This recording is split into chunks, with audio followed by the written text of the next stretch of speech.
Hey, what's up, everyone? This is Movie Reviews for Life, and I am about to review one of the worst films I've ever seen in my life. It's a combination of a remake, a TV remake, in the form of a sequel, and it's just terrible. Even the twist is terrible. I just did not like this film. It was directed by Jorge Montesi and Dominique Othenin-Girard, who if you remember, directed Halloween 5, The Revenge of Michael Myers. And what we get here is Omen 4, The Awakening.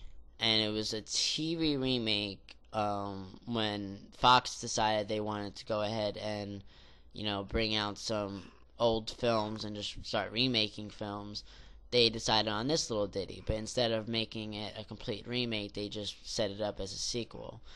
And it follows the same plot points as the first film, but in a very, very disastrous way. It's just, very, very corny. We get Faye as Karen York, Michael Woods as Congressman Gene York, which is the parents of Delia, okay, which is played by Asia Vieira, which is, she looks like she'd be a killer, which is the problem with the remake. She just, she looks like a little ass type of little girl, like mother, not even a mother could love type of girl.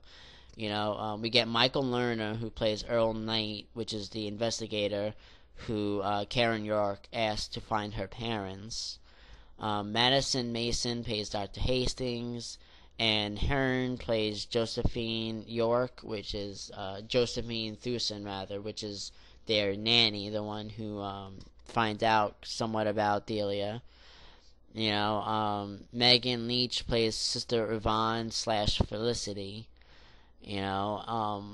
And basically the story is that Damien and Kate had a baby and turned into Delia.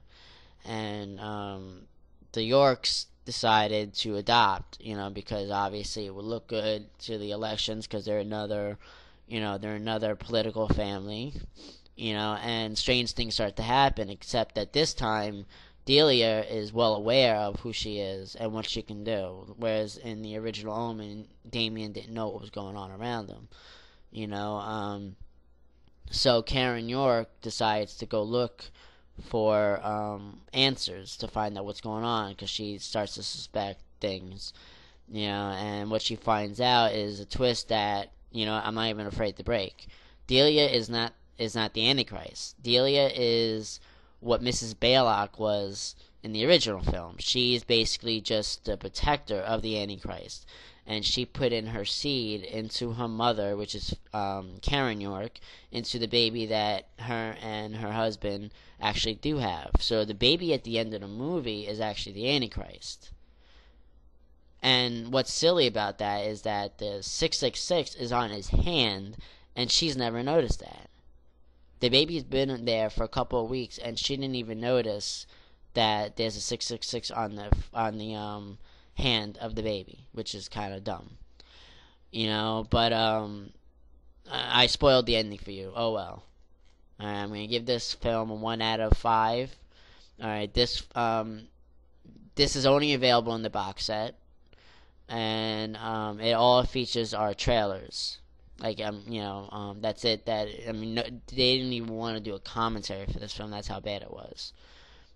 So I don't recommend it. If you get it, it better be only through the box set, because I'm pretty sure you could probably get it outside the box set through other sellers. But don't buy it. Just if you're gonna, the only reason to have it in your collection is if you bought the box set, and that is it.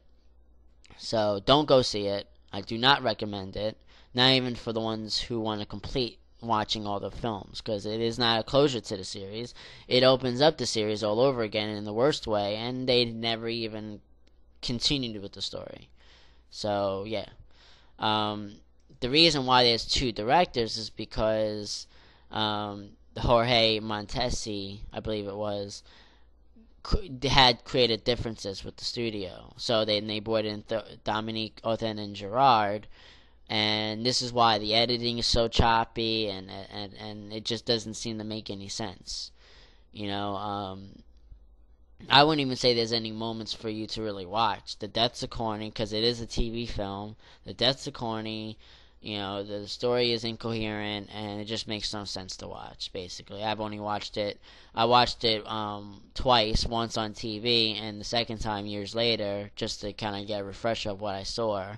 And I wish I didn't. So don't go see it. I do not recommend it, and I will be back with the remake.